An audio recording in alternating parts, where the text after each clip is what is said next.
This is the path that leads to the core. Anderson must have sent me back out of the core and back here. I don't see Castor anywhere.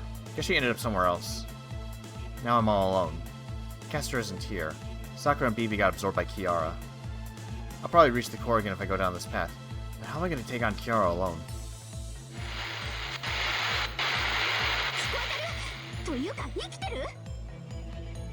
Signal from Rin. The student council room is in full operation, it seems. 声だけしか拾えなかったけど、中枢で何が起こったのかは把握してるわ。手が離せないからよく聞いて。キアラのやつ、片っ端から地上の人間にアクセスをしているの。万色幽体の逆バージョン。他人の精神を自分の中に招き入れている。それがあいつの活力みたい。なんでラニと2人でシャットダウン中。切った先から繋がっていくけど、やらないよりはマシでしょ。こっちはこれが精一杯。あとはあなたの仕事よ。The rest is up to me. The caster isn't here. I'm not strong enough on my own. 何迷ってんのよ。助けたい相手も分かった。元凶も分かった。ならあとは突っ走るだけでしょ。さっさと欲しいもの奪ってハッピーエンド迎えなさい。 It's an outrageous order to be given in this situation. She says barrels they come. I can't help but smile at how strong and optimistic she is. That's right. Since I know what I want, I need to get it back ASAP. はい、通信終わり。あとは任せた。それじゃあね。私たちも最後までフォローするわ。目が覚めたら懐かしい聖杯戦争で会いましょう。Yeah, I end the transmission. Can't muck about just because Castor isn't with me. This time, I will save Sakura. No, both those two.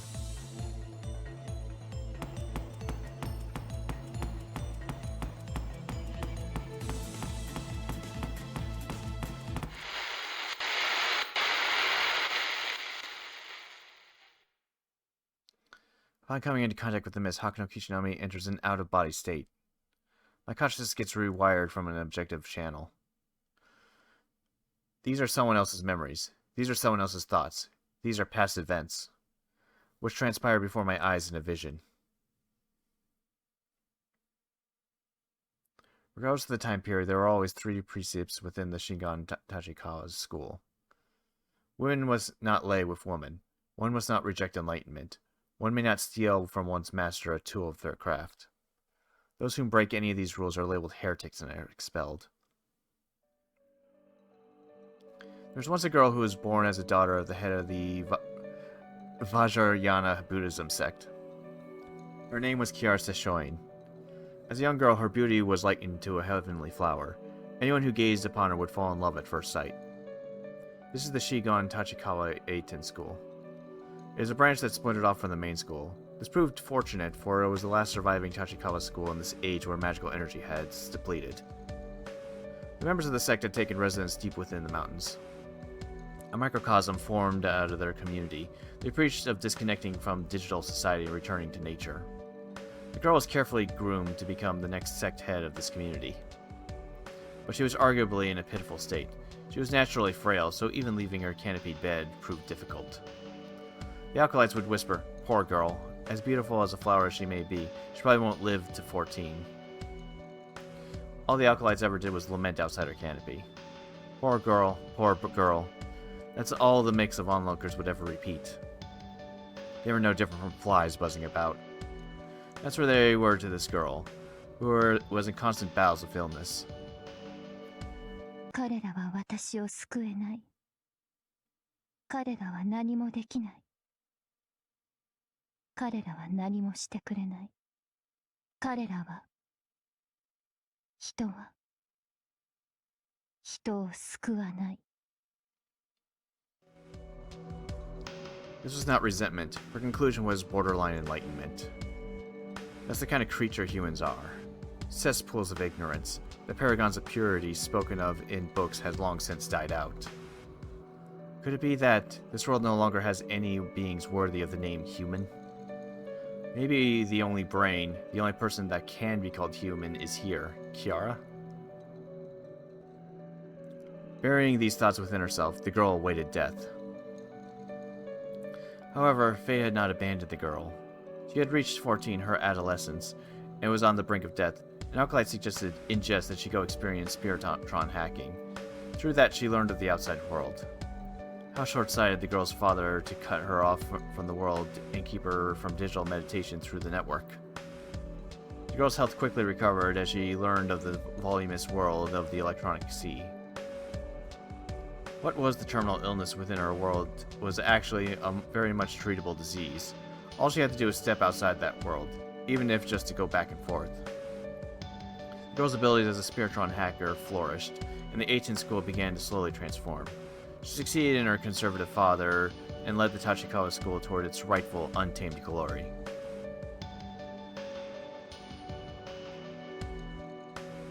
This must have been a fragment of Kiara Sesshoin's memories.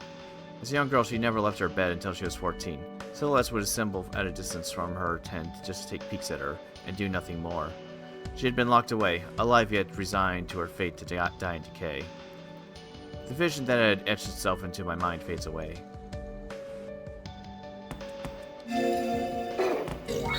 Okay.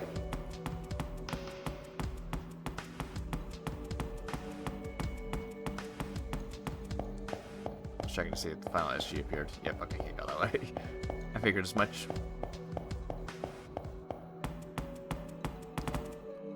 Readying myself to witness another vision, I plunged into the mist. This corridor seems to exist within Kiara's memories. An individual's memories are always subjective, but since Kiara has merged with the moon cell, the memories here take an objective perspective. それでしたら、私は菩薩となりましょう。One day, the girl told this to her father. He chided her as he chuckled. Become a bodhisattva. For what? So you can become a whatever. Our 18 school doesn't subscribe to the 10 grave precepts, but we share the views that women cannot attain enlightenment. To do so, there's a vow for a woman to seek to be reborn as men, but it violates the first precept of the Tachikawa school. She gracefully smiles back. You're right. Her father was clueless as to his daughter's true motives. 私はただ自分のために多くの人間の人生を救いたい。 That vow meant everything to the girl. Early on, she came to accept that her personal values differed greatly from others. To sum it up, she was addicted to life. Despite being incapable of regarding the lives of others to be worth anything more than an insect's, she could only feel joy from the lives of others. Virtuous lives, unscrupulous lives, beautiful lives, foul lives. Regardless of their denomination, she took pleasure in the primary focus of their attention, serving as the object of their desires until finally, by crushing their lives underfoot, she would orgasm. Naturally, the richer the life, the richer the flavor. With a penchant for sexual deviancy, immoral relations were her bread and butter. She was undoubtedly a bodhisattva. She made her mission to become loved by the legions of people, all the while reveling in the betrayal of those people. She saw vice, she saw virtue, she saw murder, she saw extortion. Yet despite seeing these things, she continued forgiving others. その行いは人間として恥ずべきこと、裁かれるべきことです。けれど、あなたに罪はありません。だって、虫が何をしたところで、誰が罪を咎めましょうや。In her mind, she was the only one who was human. Therefore, everything good from her perspective was virtue. Extortion, defamation, deceit, betrayal, all good deeds in her mind, because they served to make her feel good. Even murder, though she never considered them human to begin with. To her, no immorality was evil. Her spirit had already proven itself atypical of any human. Her methods pushed thousands to suicide. Of course, guilt never crossed her mind. Mistaking her deviance as a path to deliverance, people turned out in droves seeking salvation from her. But she was only human. Far from the real Bodhisattva, she possessed an evil repugnant to human sensibilities. That's why her methods of seeking pleasure were so corrupt. Any person who proved bland, unable to stimulate her A10 dopamine neurons, no matter how she made them suffer, was irredeemable, despicable, a loathsome enemy. Which is why I wanted to bid you caution. Never stand before this woman and perjure her own desires. Never stand before this woman and deny life. If you have a wish, then wish for a wonderful life, a beautiful life. The moment the culmination of your efforts are ruined is when she feels supreme pleasure. A chill runs up my spine, snapping me back to reality. That seemed to be Kiara Sesshoin's psyche, the part of her that's terrifying. Now I understand just how disturbed she is. Kiara doesn't recognize other people as human, only tools to serve and satisfying her. People like that aren't even that rare. Every human being has that side to them. But what makes Kiara different isn't that her nun appearance is an act. She sincerely loves other people, deeply and passionately. When Kiara gives love, it takes course over but one day. That love is so profound that it saves people from all suffering. That's what makes it so frightening. How could anyone possibly possess that much love? How could she possibly offer so much love to people she sees only as tools?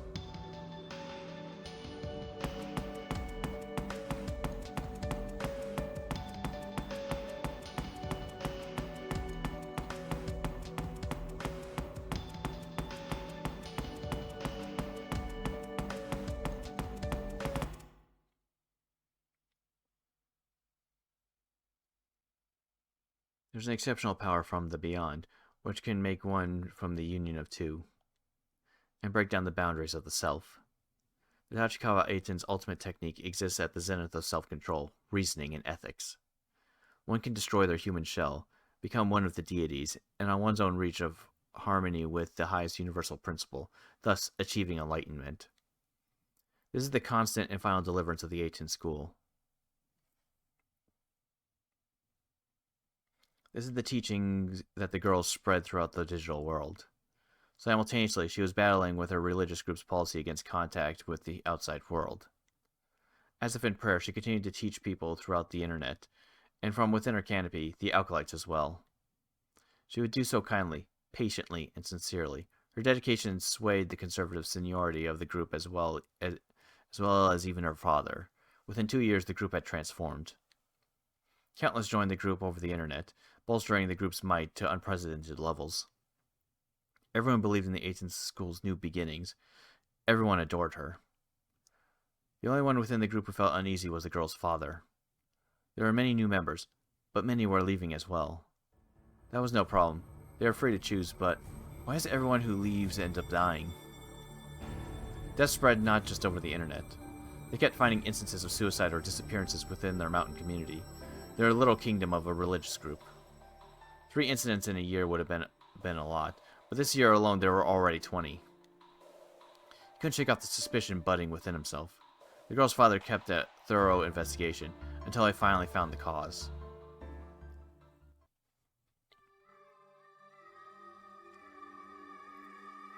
Flesh piled upon flesh, like heaps of snakes. The sight was none other than a hell that had gushed up from Hades. In the middle of the night, her father had peeked into his daughter's chamber. Her chamber had become a massive canopy, housing dozens of acolytes. Desires, and desires swarmed about. In the middle sat his daughter. The acolytes swarmed her like ants. It was an erratic, primary color kaleidoscope, a raging waterfall of sexual chaos. The Eiten school had been accused of being an immoral school. Sex conclaves do exist in various forms. However, his daughter's conclave fell under no known category. What is true is that every immoral school needs an unfittingly demonic banquet. This ritual was no longer a union between 2 individuals. It was a union between many, or a union between the dead.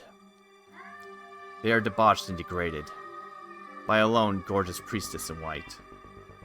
There was no union here, merely an undirectional flow. Everyone's selfishness surged into her alone. Pretty as a flower, she smiled at the center of the scene. Despite his dread, the father returned to his senses and pushed past the men and women until he reached his daughter. He asked why. His daughter replied, "Because it feels good." He asked again, "Just for you?" She laughed, "Just for me, so it's fine." He glared, "Then have you had enough now?" His daughter lamented, "Not at all." 父上、人間とは私だけがあればいいのです。他人と手を取り合って御仏と一体化するなどがそもそもの間違い。人間はただ楽しければよいのです。その果てに下脱への道は現れましょう。 The voice of a manifested Bodhisattva echoed from the lush-shaped steep tent. The father couldn't comprehend a single word his daughter was saying. より多くの人間の快楽を踏み台にしたいのです。より多くの人間の受け皿になりたいのです。いかに語るまでもありません。 Indeed, it's quite... 私が人々の信仰の像になればよいのです。 Basically, become a god. His daughter announced that she wanted to become a god so that she could attain the ultimate pleasure. Her father realized that he must kill her. At the ripe age of 70, he finally, for the first time, awakened to a truth. However, he was unable to move his arms, hands, or even a finger. His daughter's features were too pristine and too obscene. Or perhaps he wanted to indulge in her body more than anyone else. His daughter had said that immorality was good. Lunacy was exciting. In which case, wouldn't her father prove to be the ultimate offering to her? His daughter looked down. No. Her father sidled close. Why? His daughter kept shaking her head. No. No. Her father's eyes turned bloodshot. Isn't it too late? 父上だけは配慮の外なのです。だって何もかも薄っぺらくて味がなさそうなんだもの。 She giggled. Beneath her downcast eyes, her moistened lips curled into a siren smile.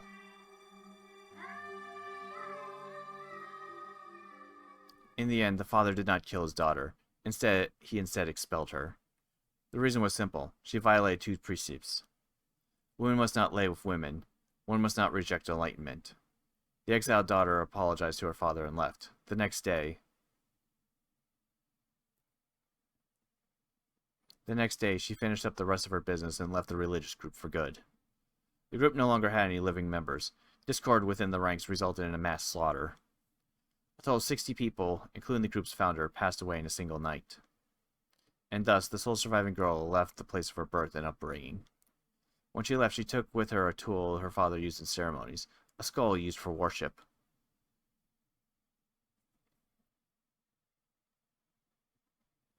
It is said that the Shingon Tachikawa school has 3 precepts. Women must not lay with women. One must not reject enlightenment. And the final precept, one must not steal one's master a tool of their craft. This concludes the girl's chronicle. Now I know precisely what kind of opponent I'll be facing. The Holy Grail War underway over the near side of the moon, and the events of the far side of the moon may just be the same story.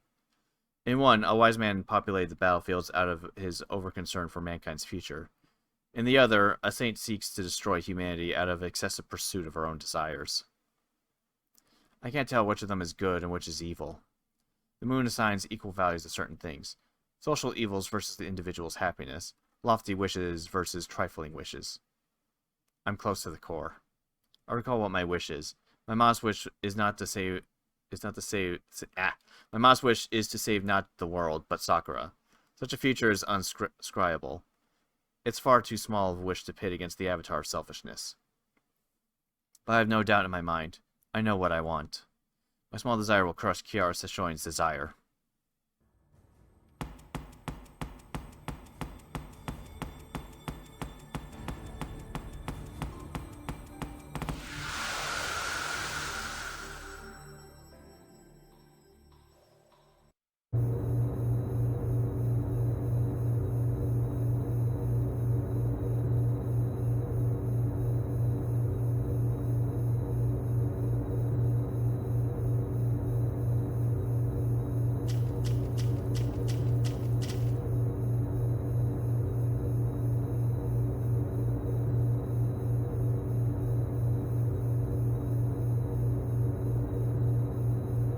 A lot has happened over here in the core. The blanket of mouths that clung to this endless space is now entirely gone. Benevolent, selfish love pours continuously to fill the rift that was left. The black of hatred has become the pink of delight. There are clouds for the skies, flowers for the land, and joy for the people. This is Kiara Sesshoin's world. Only she is liberated from her humanity in this paradise. This egomaniacal Sukhvati. 早いな。しかも単身で乗り込んでくる無謀。若さゆえか、それとも気概の違いか。どちらにせよ、キアラ好みの行動だ。あの女をこれ以上喜ばせてどうする？ますます手がつけられなくなるぞ。片棒を担いでおいてなんだが、サーバントを連れて出直してこい。お前一人では、それこそ野イチゴのようにあっさりと。アンデルセン、親切な忠告はそこまでです。私を嫌うのはあなたの自由ですが、私のものに手を出すことは許しません。彼が来たのなら、この私の髪で、指で、唇で。Kiara. It seems she can perceive her surroundings despite being inside that cocoon of light. Also, the pain of her voice is now gone. To my chagrin, all I can do is grit my teeth. I knew this wouldn't be easy. Still, I had hoped that I would manage to get Sakura back, but now Kiara is transformed. 勝手にしろ。俺の宝具は全てお前に注ぎ込んだ。害虫め、本性を表すがいい。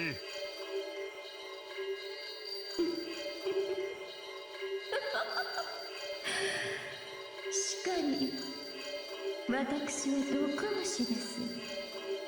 花という花、蜜という蜜を集めなければ羽ばたくことも叶いません。ですが、それこそ神のあり方、得難き煩悩をこの身に注ぎ、より高みへと申請する。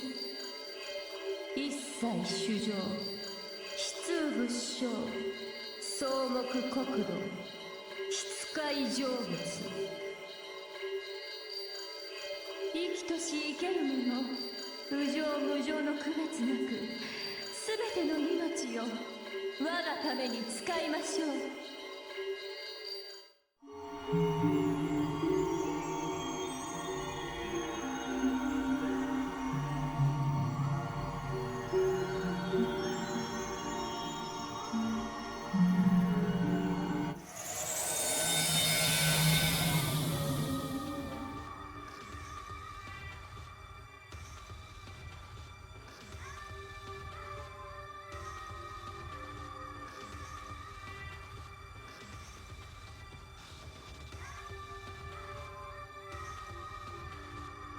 She's a composite. Just like the alter egos, Kiara is fused with the power of multiple goddesses. No human can transform themselves to this degree, but Kiara Sesshoin is no human. She's probably lost her humanity many years ago, within those mountains where she was born and raised. Now she's a wraith. Using multicolored tranquility to melt down the souls of whoever she pleased, she consumed countless people. Long before she absorbed Sakura and Bibi, before she took control of the Moon Cell, Kiara Sesshoin lost her humanity.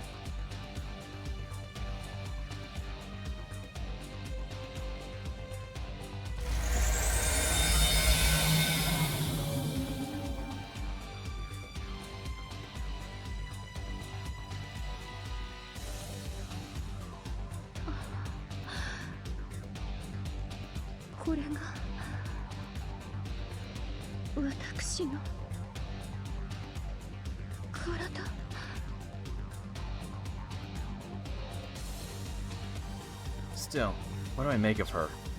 She's sinister yet seductive. Not being human certainly hasn't tarnished Kiara's beauty. This is the face of a woman that steals the hearts of all who gaze upon her. Suddenly I find myself tempted. Doesn't Kiara Sesshoin possess legitimate womanly beauty because she's not human? I reason with such thoughts.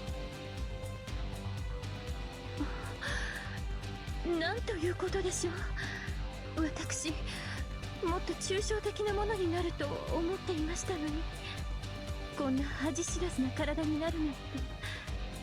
これでは会うものすべてあなたにも不死だらな女と思われてしまいます。Gesture seized my attention. I don't even get the chance to question her on if she's ever looked in a mirror. Kiara blushes in embarrassment.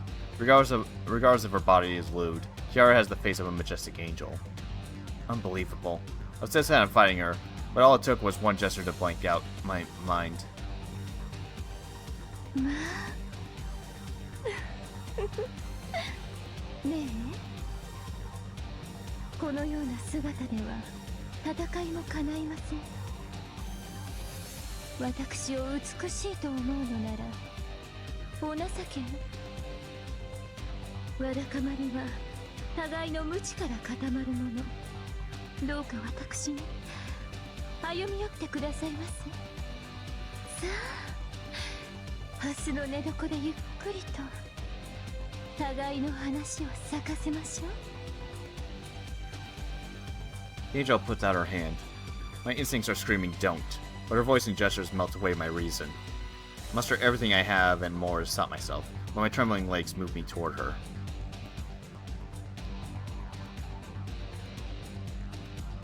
My consciousness is slowing. My soul is growing numb. I face opponents stronger than me more times than I can count.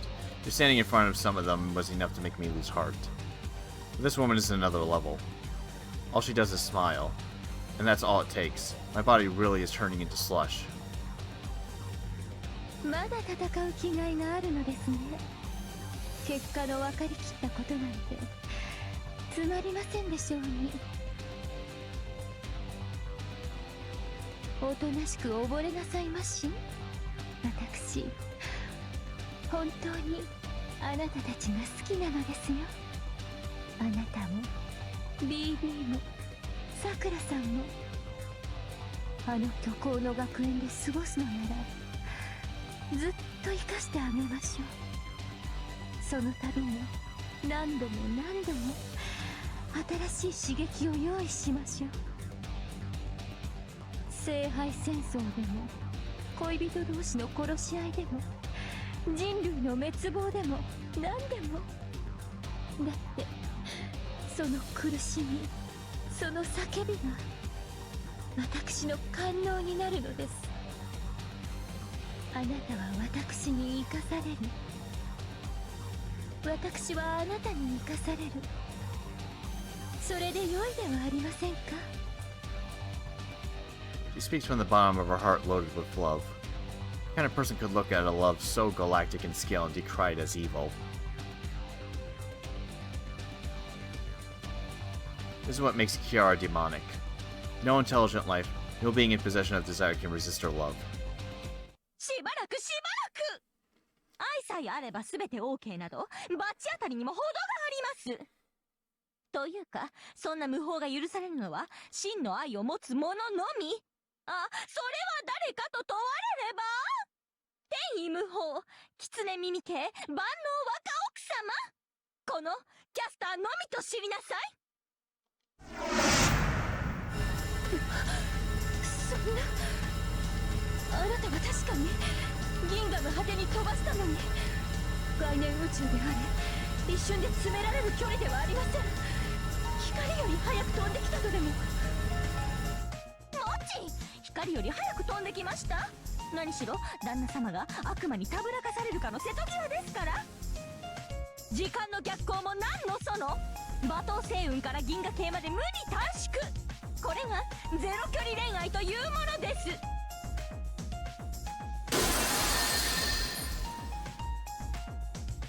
Castor came running after me.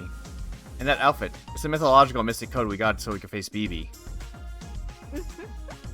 くぞ言ってくれました。下道相手にはもったいないですが、これも世のため愛のため。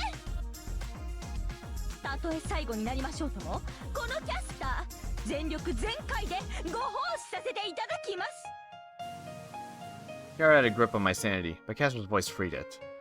I take a deep breath and collect myself from my stupor. How pathetic of me. One more step and I would have been bested without a fight.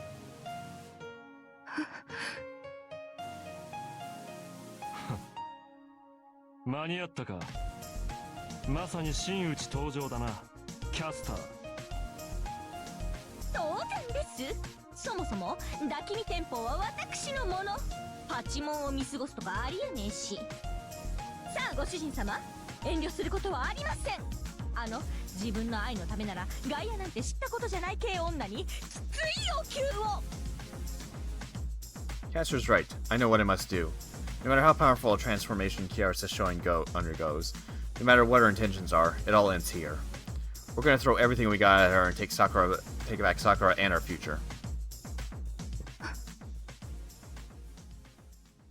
さあ目論みが外れたぞキアラ。あの少年はお前の色香にはたぶらかされんときた。そのようですね。悲しいですが、これも因果。私をこの座に押し上げたあなたを消してしまうのは残念なのです。私がかつてそうであったものの記念ですから。ですが、こうも考えましょう。特別なあなたを使って私はかつての私と決別する。私が神になるための最初の随記となっていただきましょう。人が神になるなんて少子千万。つかそれ本気で難しいですから。神格を得たければまず人間としての生を全うし、死後にことほぎを受けるのが筋。あなたのやり方では怨霊と相なりましょう。いいえ、まだ理解が及んでいませんのね。神になるのは結果論です。私はただ自分の欲望に忠実なだけ。私は全ての人間に愛されたいのです。地上全ての人間の快楽の受け皿になりたいのです。まだ生きている全ての生き物の欲望のはけ口になりたいのです。 Which means...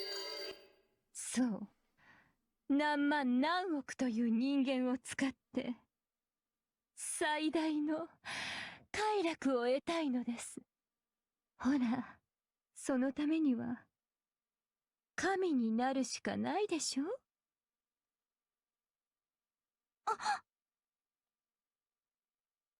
I don't blame Caster for having no words to return with, but I know Kiara Sesshoin's past. I know that her words are unadulterated truth. I also understand that she's the ugliest evil in all the world. That is the ultimate human lust. It's not that the saint longs to become a mighty god. She plainly states she's going to become a god solely so she can please herself. 嬉しいわ。あなたは分かってくれたのですね。私がどのような生き物なのかを。過去を見せた甲斐がありました。ああ、私は本当にあなたを得難いと思っています。だからこそ、もう止められない。あなたの人生をこの手で台無しにしたくて仕方がないのです。その後で私は地上に降りましょう。多くの人間がそうしているように、私も個人の欲望にふけるのです。 Here she comes. I recall that BB did what she did so I would survive, to help someone else. But Kiara Sesshoin is doing none of that. She consumes the lives of others only for her own pleasure. We can't let this screwy narcissistic love make its way out of the moon. いよいよ最終章だな。悪の権化として覚悟はいいかキアラ。もとより私は私の思うままに善行を積み重ねる。善悪は計りがたく、この世が平等である限り平等の幸福など存在しない。故に私一人の愛でこの宇宙を満たしましょう。私一人の犠牲をもってあらゆる知恵を救いましょう。それでは皆々様、再度の日取りでございます。天上下脱なさいませ。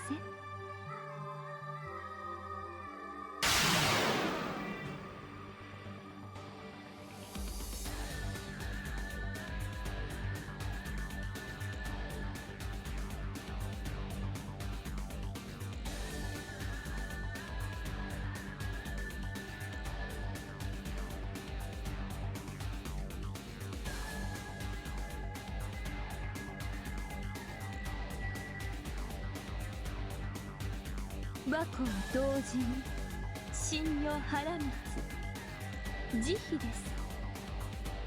戯れといたしましょう。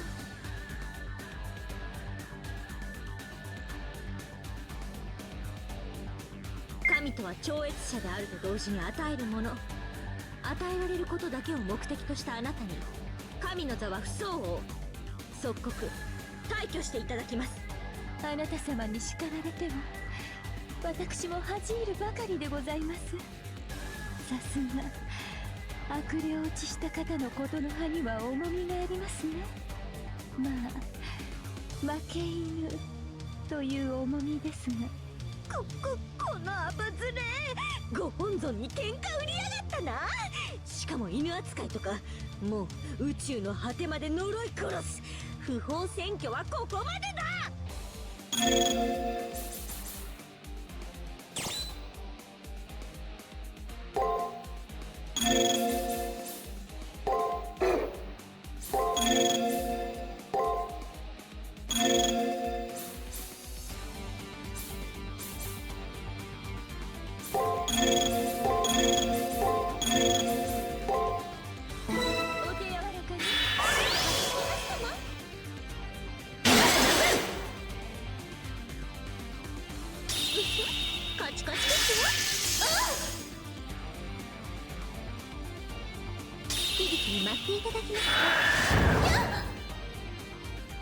苦も楽も同じこと、命の色でございます。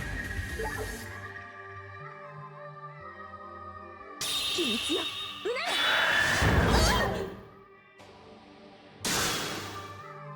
響きに待っていただきますか。響きに待っていただきますか。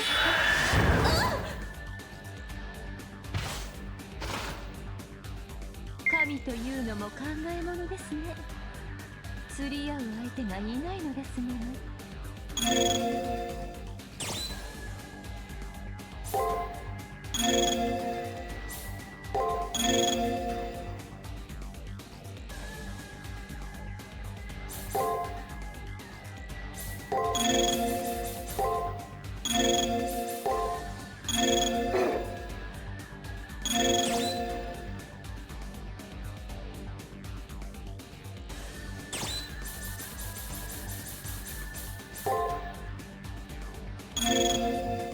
Damn it.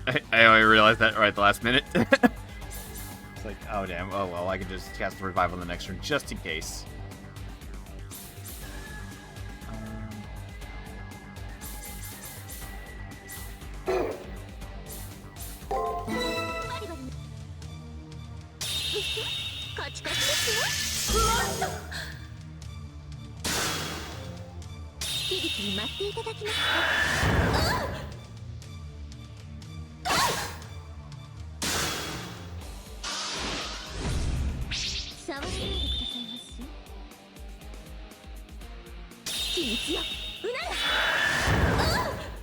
Oh, wait, what?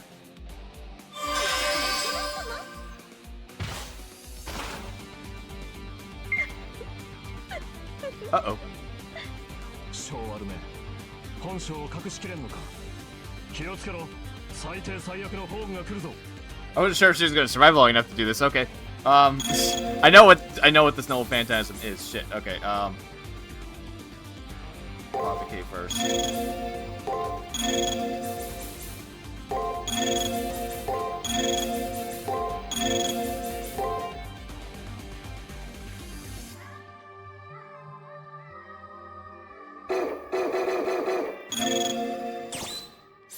Add the revive onto that one. Okay. Still Apothecate because I probably won't survive this if I don't do that. Noble Phantasm, and then yeah.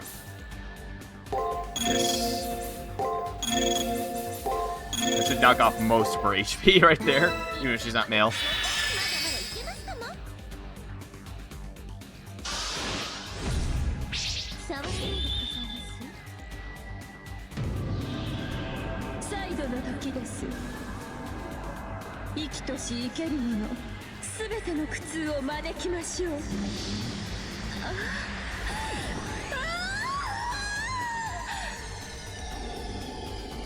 上無変聖願度官陸名地縁満床言文音量不動前奏法雲10万億度の彼方をこなし共に浄土に参りましょうよ。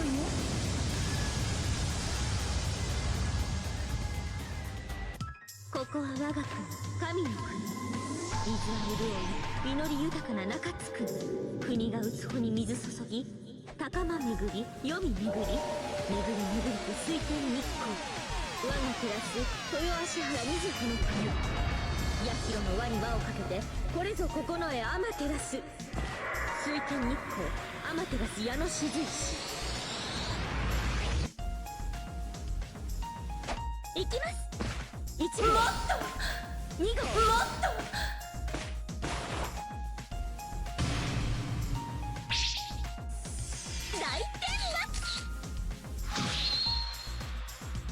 これが私の奥の手です。もっと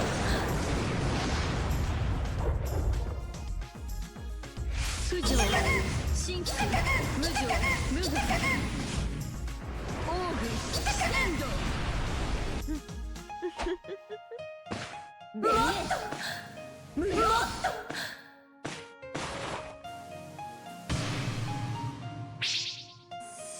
浮気撲滅またの名を一夫多妻プロフェッシいきます1号2号もっと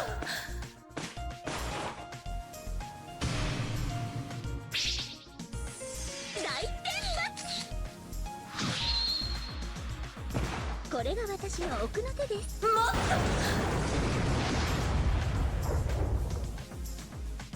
といきます1号もっと2号もっと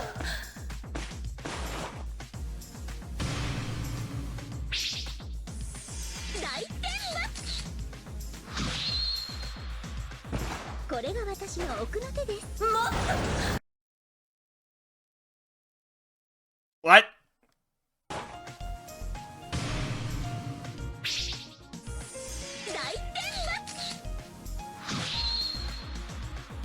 これが私の奥の手ですもっと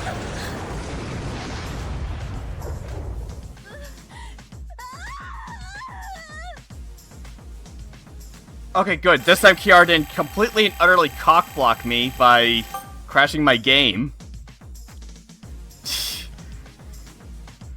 Which is entirely in character for her, but you know, whatever.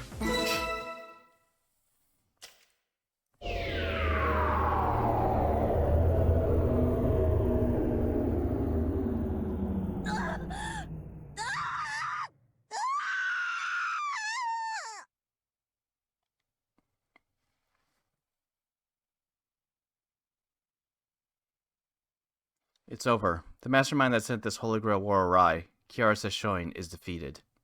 She absorbed Sakura and Bibi, taken over the moon cell, and attained godhood. But this mere human, along with Castor, brought her to her knees.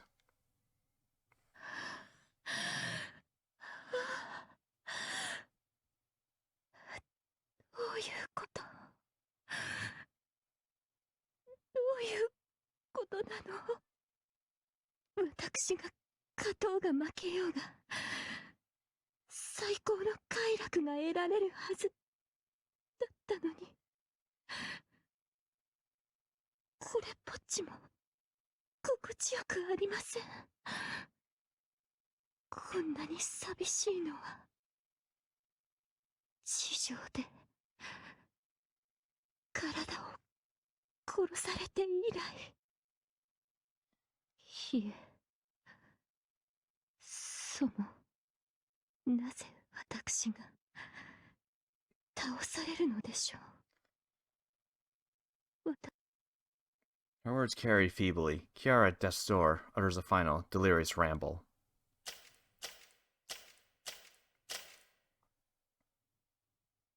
何？分かっていなかったのか？確かに今のお前は全能だ。人間相手では負ける道理がないだろう。しかし、その人類の中でただ一人、己お前では殺せない者がいる。他でもない。あいつだ。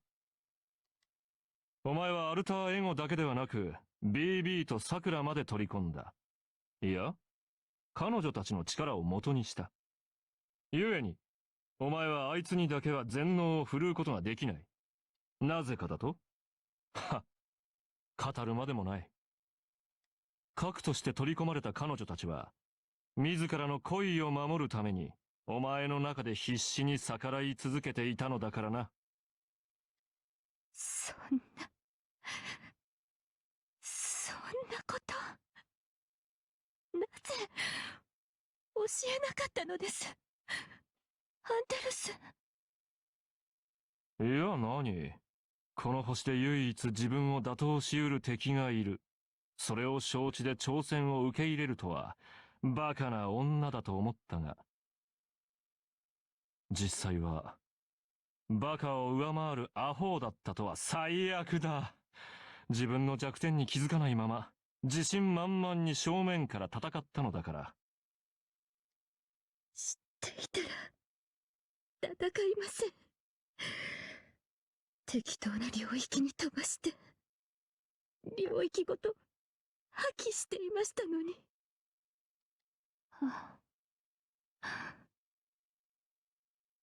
でも、それも、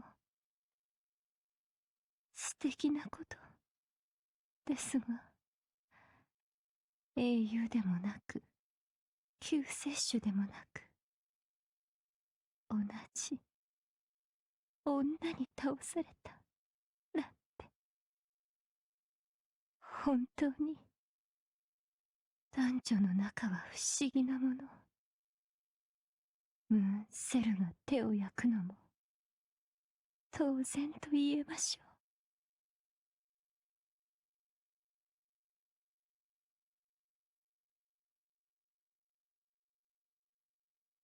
The light fades from Kiara's eyes. Her core has been completely destroyed. The moon cell's power is preserving her form for now, but that will run out soon. I see here only the afterimage of Kiara Sesshoin, which means Sakura and BB. システムの不正終了を確認しました。リブートします。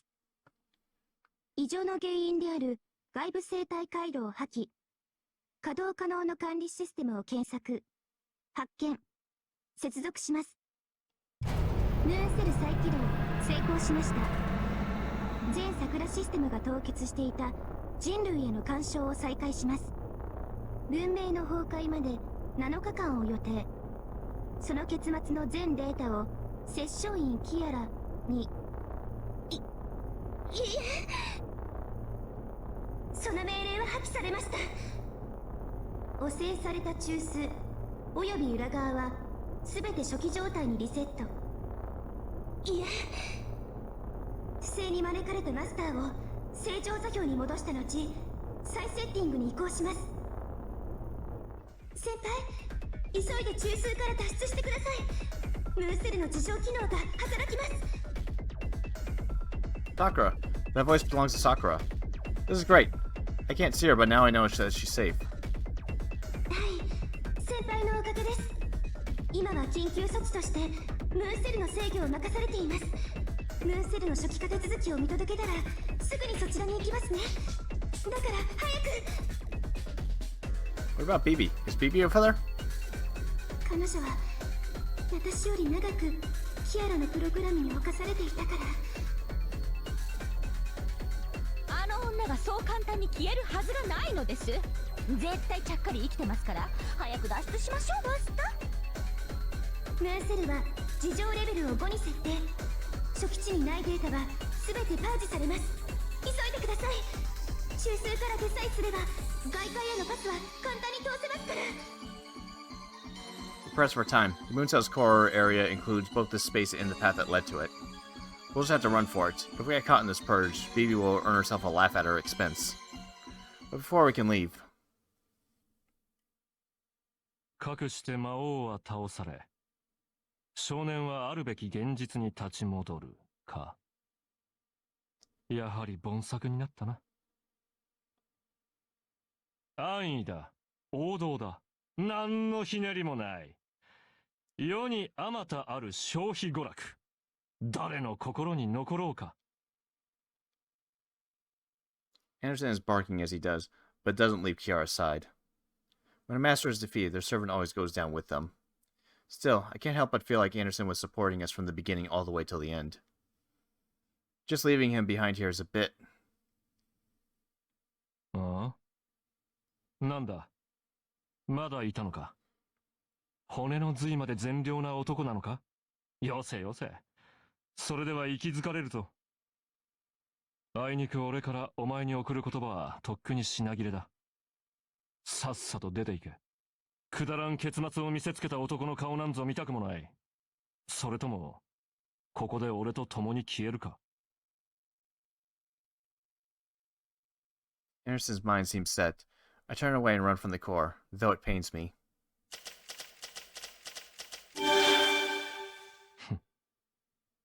敗者の傷に塩まで塗るとは、全くの凡夫、全くの三流役者だ。しかし、名書か悪書かなど、読者の遍歴によって変わるもの。その基準で評するのなら、やはり毒が強すぎるな。少年少女の恋が勝つなど、俺にはいささか眩しすぎる結末だ。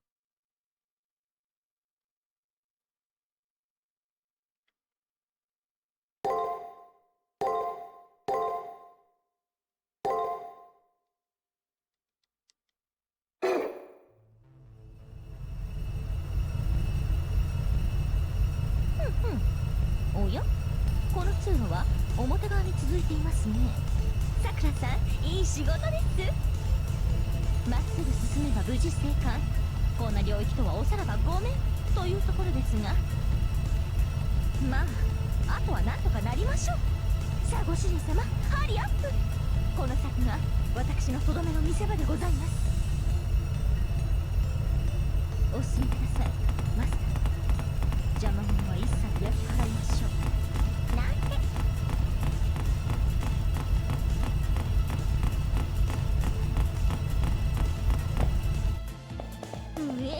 これ出雲の参道と同じ理屈。やば、人の足じゃ踏破できないっていうか、飲まれる、初期化に飲まれます。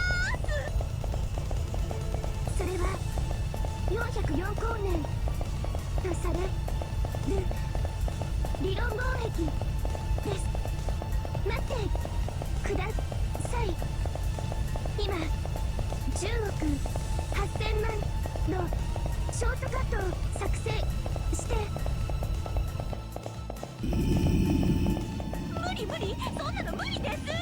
さくらさん、早くずるして横道を作ってくださいな。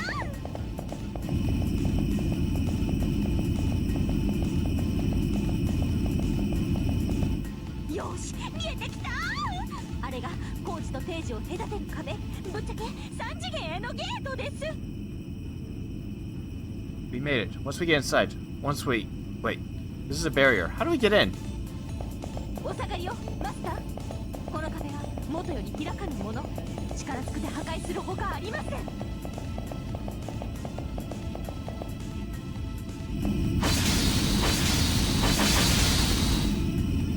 Sparks fly from Castor's strikes.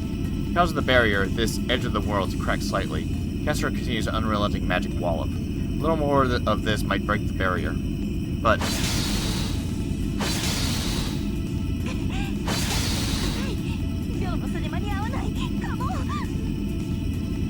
Castor rings out her very soul with each rending blow. But we're out of time. Reinitializing wave looms.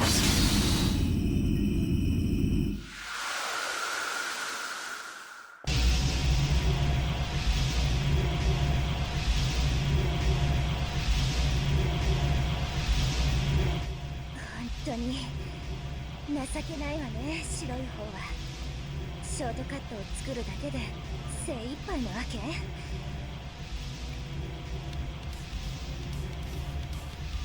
Phoebe.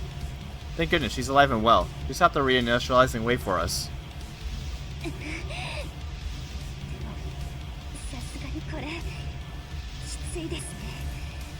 私もまだ体が残っていればうまくごまかすことぐらいできるんでしょうけど。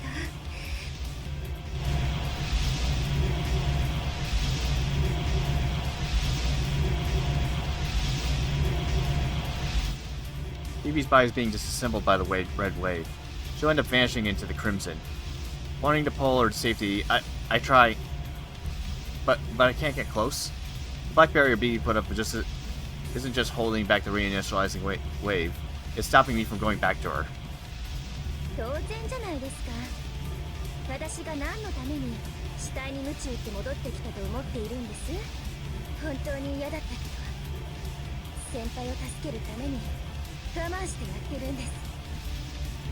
ここで後戻りされたら意味がありません。 Phoebe is falling apart. A handful of spiritrons left in her body are disappearing. Protecting Hakuno Kishinami all alone had been whittling away at her body. This entire time, now she's about to disappear. いいんですってば。私は元からないものでした。だからどんなに傷ついたってへっちゃらだった。ないんだから痛みも傷もつかないって理屈です。無理めな自己改造だってノープロブレム。全然辛くはありませんでした。 That's a lie. I know just how grueling the path she's taken has been. I know that when she took over the moon cell, she was fully aware that it would break her. That's what made this infuriatingly frustrating. I mean, I don't understand. I never asked her to do all that for me. I never asked you to bear all this pain for me. ああ、それがわからないのは当然です。先輩、大したことしてくれなかったし、いまいち。でも、それが嬉しかった。選ばれた才能ある人間が、輝かしい手を差し伸べて選んでくれるより、どこにでもいるあなたが、精一杯の言葉で笑ってくれたことが、私たちには嬉しかった。私が夢見るには、それだけのことで、十分でした。She says that was enough for her. She must be referring to the old days back in the infirmary. All we did was spend days chatting, yet that was enough to make an enemy of the entire world. もう限界ですね。ああ、かっこ悪いったらない。白いのは笑えないわ。たった数分しか持たないなんて。ほら、キャスターさん、早くその幸せな人を送ってあげてください。ずっと遠く遠く、私の手が届かないぐらい遠く、未練も夢も見えなくなるぐらい遠くに。言われるまでもありません。ですが今回はあなたの勝ちかと。最後の最後で女をあげましたね、BB。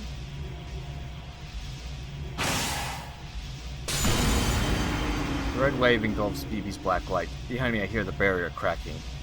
At this point, even if I were to reach out or run to her, BB is too far. さよなら。また今日に会いましょう。楽しかったな、あの日々は。あ、そうだ、最後に一つ言い忘れてました。なんで助けに来るのが嫌だったかというとですね、先輩に見せる最後の私がかっこ悪いのが嫌だなって。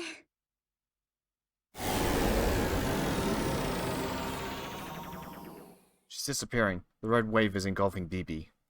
All while facing away from us, bracing her limbs, she does her utmost to stand her ground and not look back. My fingers don't reach. There's no reclaiming our time together now. I couldn't save her, not even once. So that I don't leave her unrequited, I call out. Her name. Sakura. That was her name when I would visit and chat with her time and time again in the infirmary. はい。さようなら、先輩、私、あなたのことが大好きです。My outstretched hand grazes against her tattered black cloak. Suddenly, I witness a time-crossed vision. 例えば、それは道端に転がっている小さな石です。でも、道行く人たちは気にも留めません。石の声は人間たちには聞こえないからです。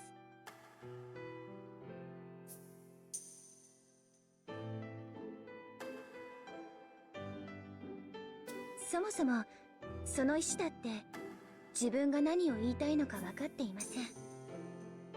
ただそこにあるだけのものでした。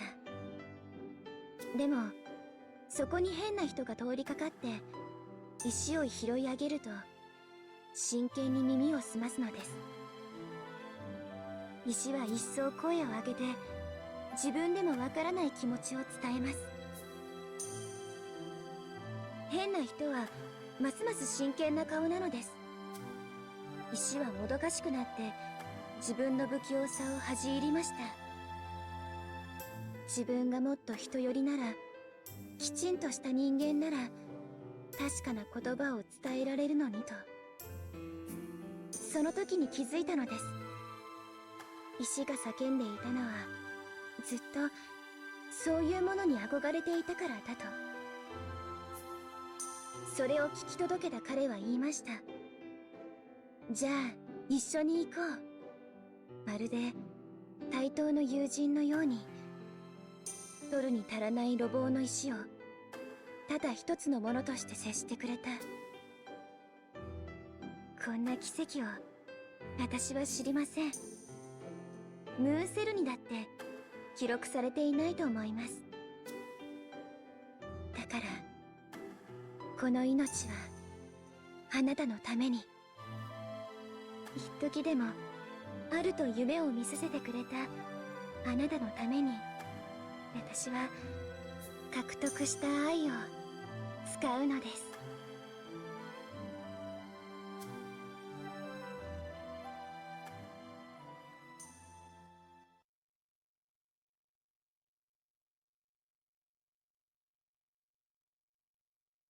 Tatters of her black cloak evaporate. Such was the vision I had glimpsed. お急ぎください。あとはご主人様が出るだけです。Caster takes me by hand, and we stand before the white barrier. Is there an opening somewhere? Before I can check for one, I get pushed from behind.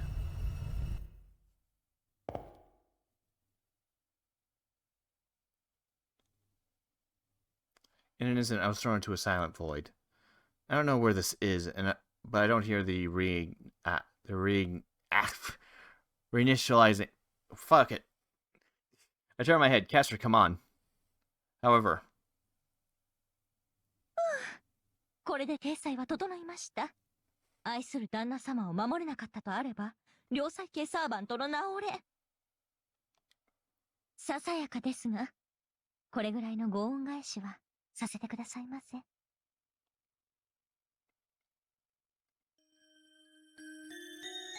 Caster? Why is she just standing there, staring at me? The opening closed for some reason. Her stare is gentle. It's almost as if I'm being seen off. It's as if we're parting ways. まるで、ではありませんよ。私たちはここで別れるのです。マスター、月の裏側は死の国。本来なら、入ったものは全て無に帰すもの。あるいは、封じた魔性をさらけ出しましょう。私がこの姿のままでいられたのは、ひとえにご主人様への愛と言いたいところですが、やっぱりあなた様にマスターとしての力が残っていたからでしょう。私、自分を抑えることとか苦手ですし。ですので、ご主人様がそちらに行ってしまった以上、滅びるのは必要。どうかお許しのほどを。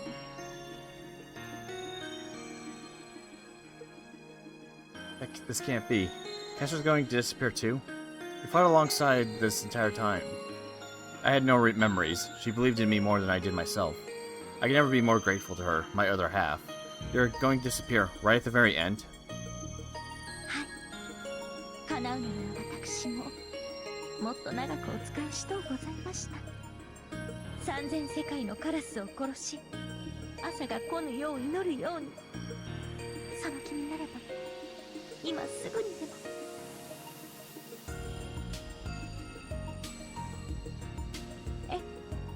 ですが、それでは元の木阿弥。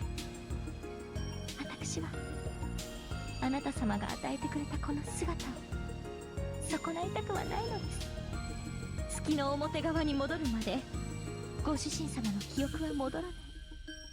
ですのでこんなことを告げても迷惑なのでしょうが、ごめんなさい。言わずにはおられません。私は幸せでした。あなたがこの弱い姿の私を誰。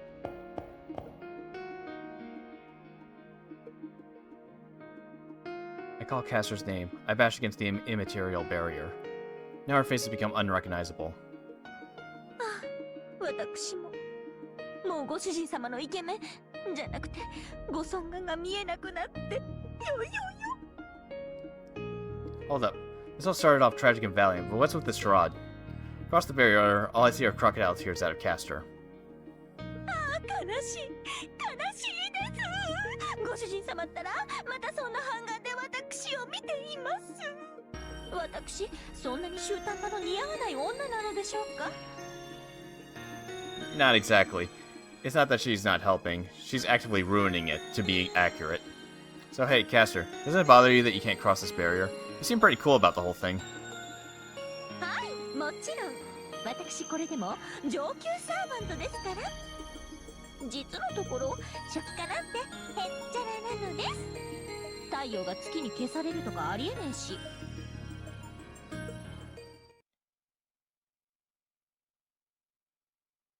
She played me. She even going so far to leave me in bereavement. She makes Kiara Sashoin look like an angel. How screwed in the head is the servant? いえいえ、痛いのは本当ですよ。体も心も痛いです。だって今回私さくらさんに負けたわけですし。でもまあ私も余裕のある本妻。少しばかりはさくらさんに花を持たせてあげましょう。ではでは、こたびは一時のご休憩。第2幕は忘れた頃にやってくる。ほとぼりが冷めたらいろいろ手を尽くしてご主人様の元にお戻りしますから、身を清らかにして待っていてくださいね。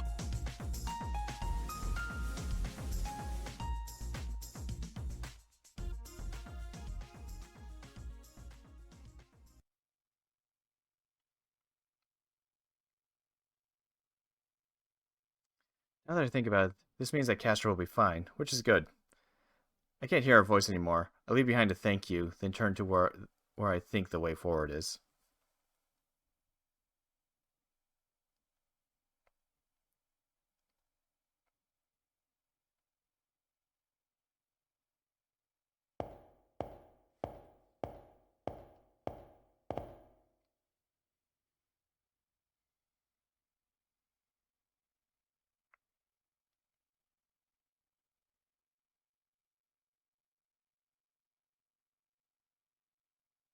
There's no sense of direction in this place, but I walk towards where I think the way forward is. This place lies between the near side and the far side. I guess I'm in the middle of nowhere within that border.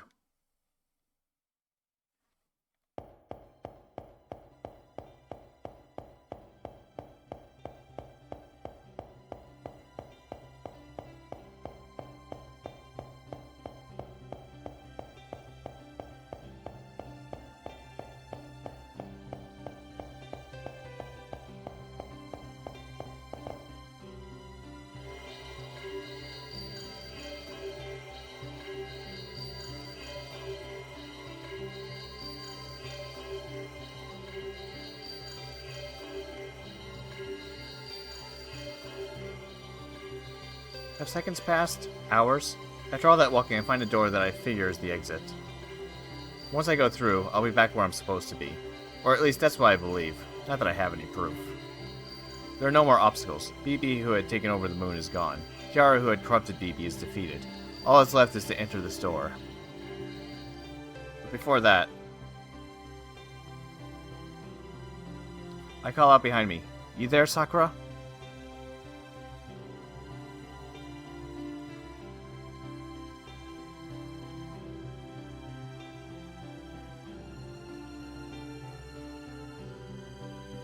Hi. お疲れ様でした、先輩。その先が出口です。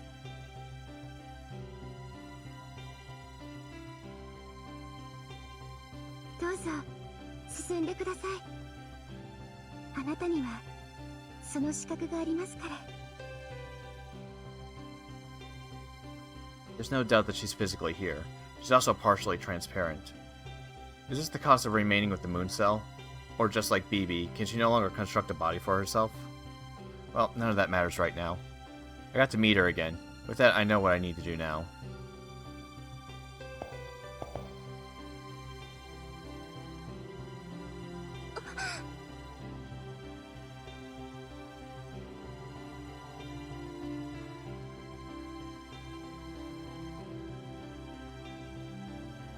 I grip her hands, but no longer feel any warmth in them.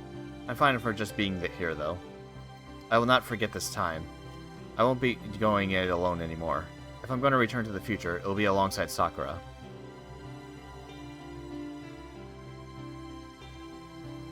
ダメです。私はそちらには行けません。だって今回の事件の原因は私です。何もできなかったけれど、せめて最後の責任は果たさないと。私は自分ごと BB の生み出したシステムをリセットします。それで全てが元に戻るんです。今なら私がいなかったことにできます。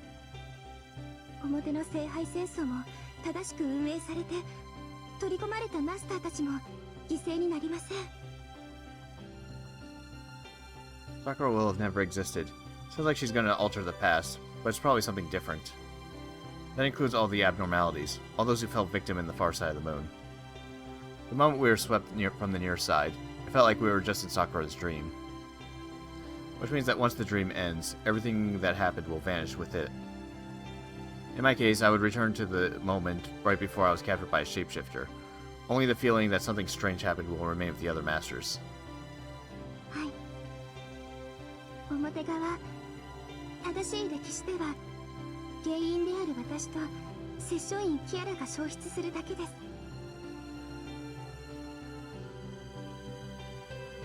私の場合、私が消えても新しい私がいるので、保健室はあのままですけどね。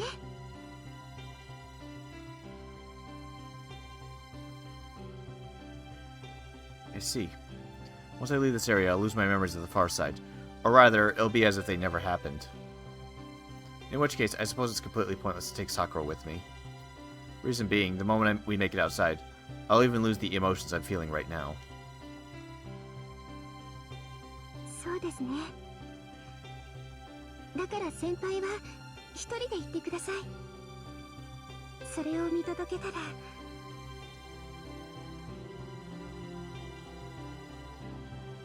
Sakura's eyes tell me that she's chosen to disappear along with the system's abnormalities. I get it.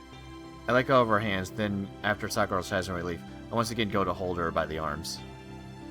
先輩! Sakura said nothing will remain. I'm okay if that. Even that. Still, we're leaving together. To me, that's the most important thing I want to do. Whatever happens after, honestly, I couldn't care less. どうして? 先輩の言ってることは破綻しています。元の世界に戻るために戦ってきたんじゃないですか。That's only half the story. My goal now is to leave with Sakura. She's become that dear to me. I only put down Kiara's ambitions and dealt with the moon's abnormalities because they got in the way of that goal. 私が大切。でも私はこの事件の元凶で。 Kiara was the one behind all this. It's all over anyway, so let's not drag it back up. If the moon's going to reset and the victims will no longer exist, then there will be flat out nothing to blame Sakura for. Also, if a little hand-holding is enough to send her blushing, then just say it already. I wanted her to admit that she likes Hakuno Kishinami.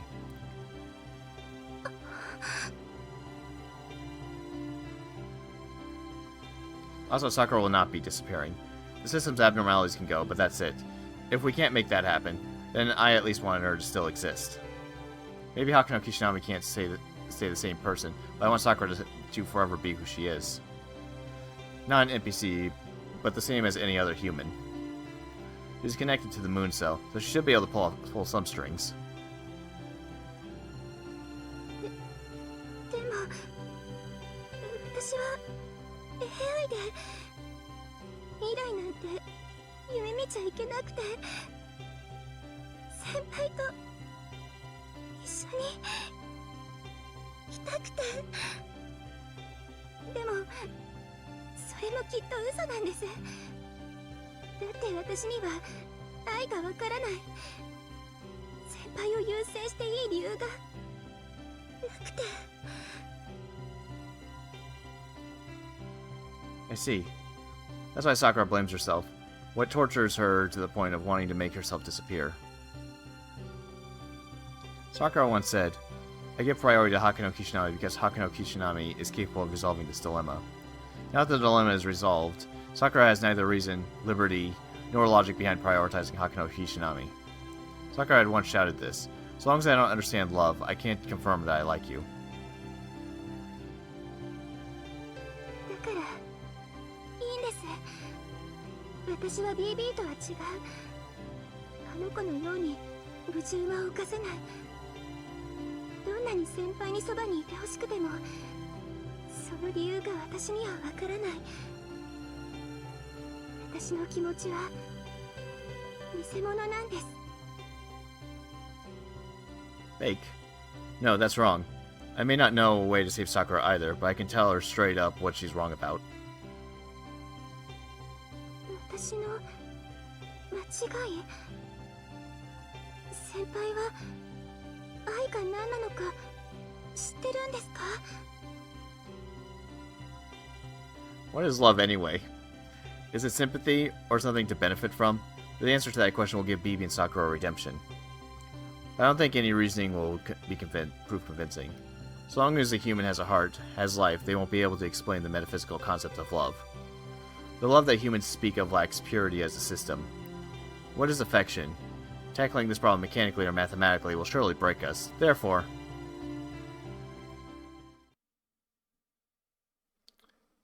I may not know the answer, but I know where you're wrong.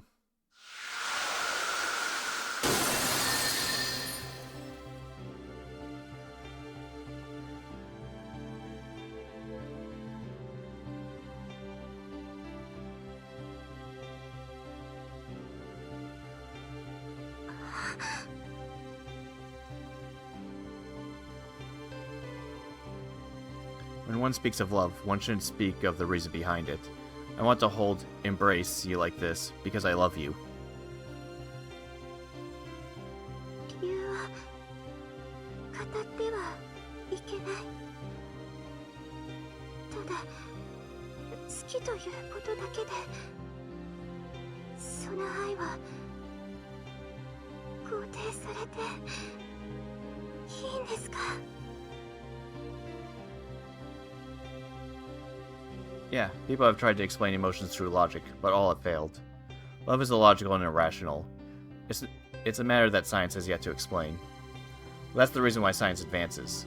This concept, the heart, is too blunder-prone a thing, too superfluous. Science seeks to prove why the universe produced such a thing. That's right. In the end of times, when all warmth has cooled, one day this vague heart serve as the final salvation for all intelligent life.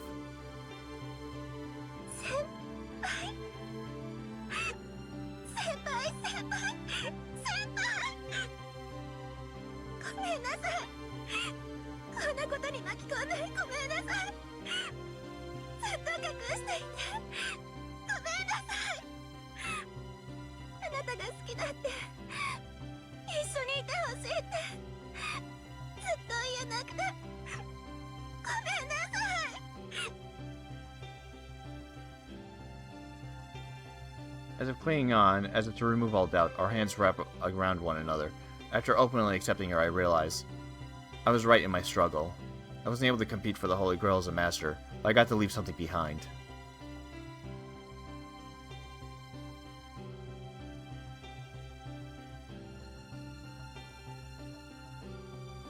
I want to stay like this a little longer, but it looks like our time is up.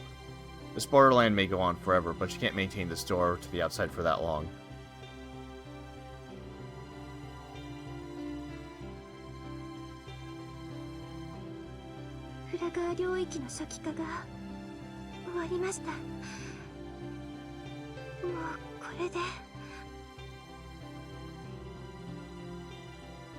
All we can do is head toward our rightful timeline, a future we can't take back. I grip Sakura's hand and face the door. I may no longer be the person I am now once we leave, but until that moment comes, I want to finish this together with Sakura.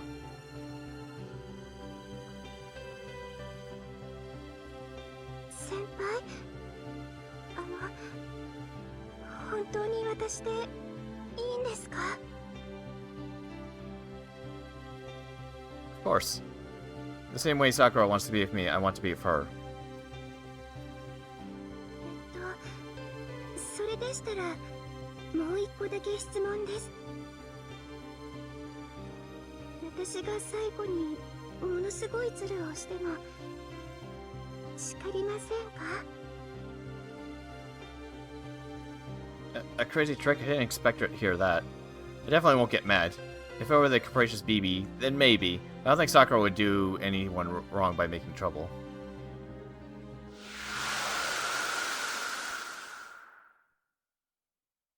As shaking off any lingering reluctance, we spring off and into the door. Now it'll be as if nothing happened.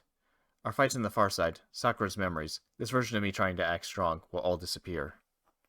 Then I feel a tug at my hand. I turn back to Sakura and see. そんなことにはさせません。先輩、私、すっごく欲張りですよ。I see an adorable smile beaming of hope.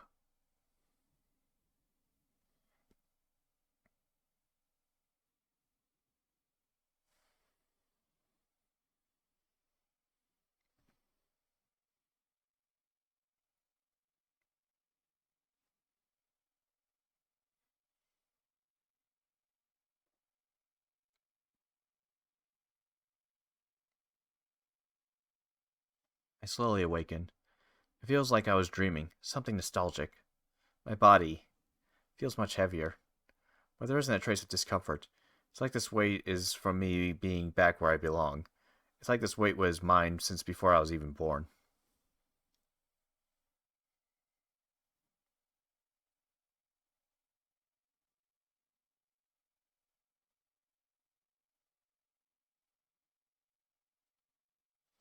The wind caresses my cheek. There are organisms here visible to me, and microorganisms that are not. There's the sun, water, and air. The smell is a familiar assorted mixture. It's the scent of earth. There's also one other scent that tickles my nostrils. It's a soapy smell, the smell of bare skin, the smell of clean clothes. Ah, I know what this is too. After all, this face belongs to the girl I've been with for so long. This is the face, the girl I wanted to protect and fought so hard for. Wait, why do I remember all that? I thought that once I went through that door, I would forget everything.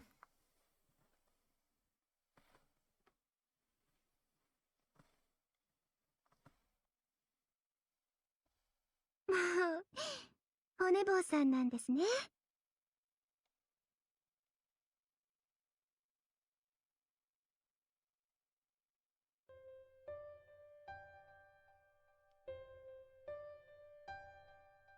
I rouse myself in a hurry. I've taken notice that I'm naked and sitting inside of some sort of capsule. Moreover, floating far off and above my sights is a perfect luminescent circle. That's the moon.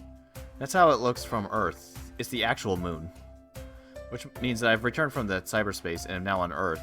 Still don't remember anything from before I joined the Holy Grail War, but I haven't lost a single memory from my time on the moon. And I'm on Earth? はい、その通りです。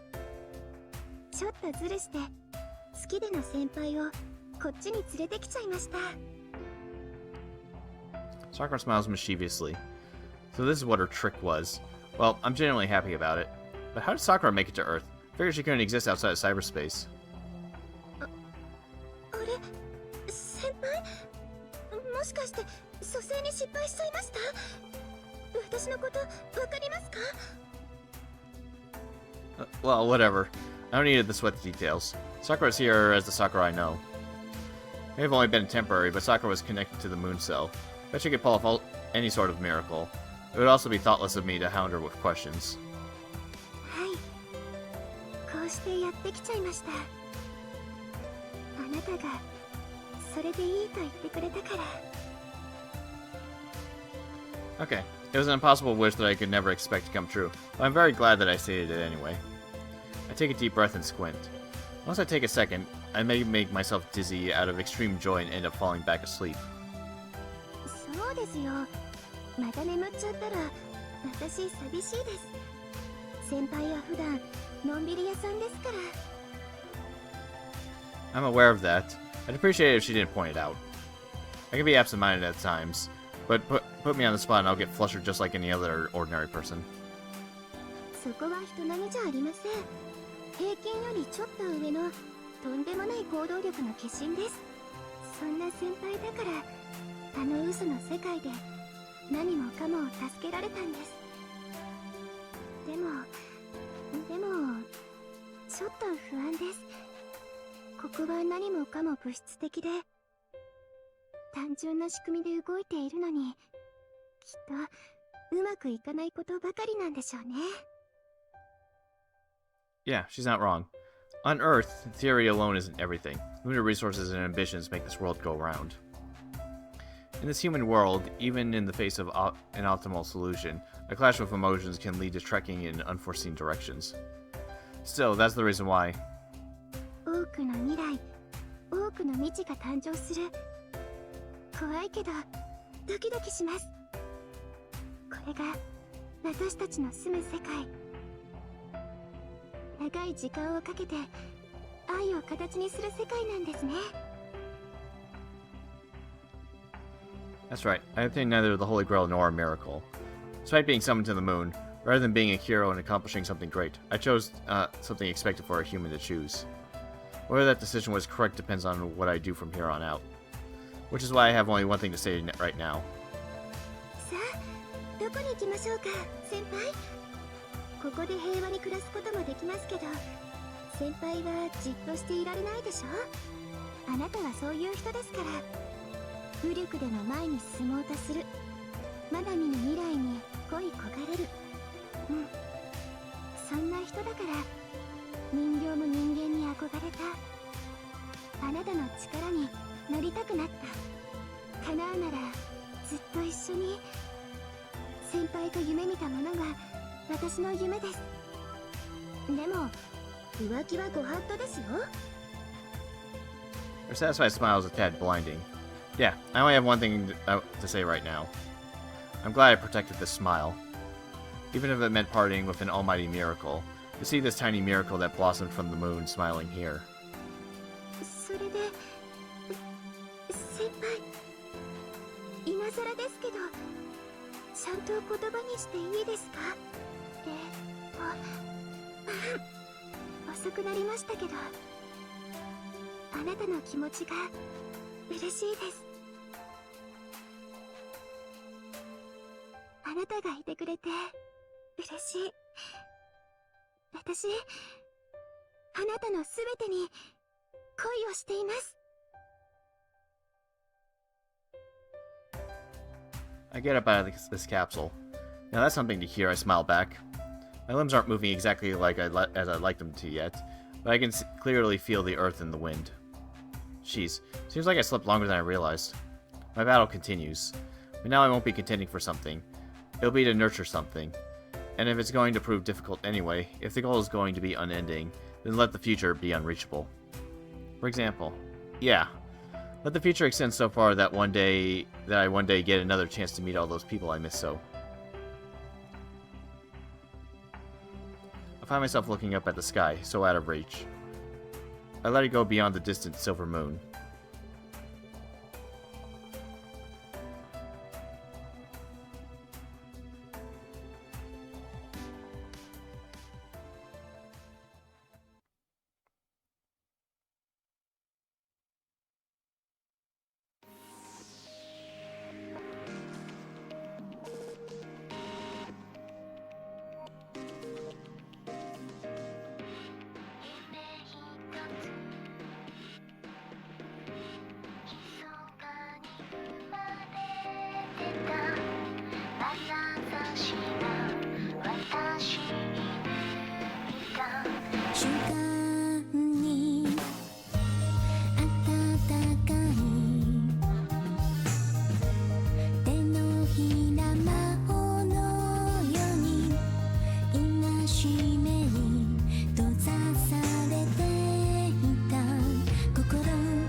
尽きぬ未来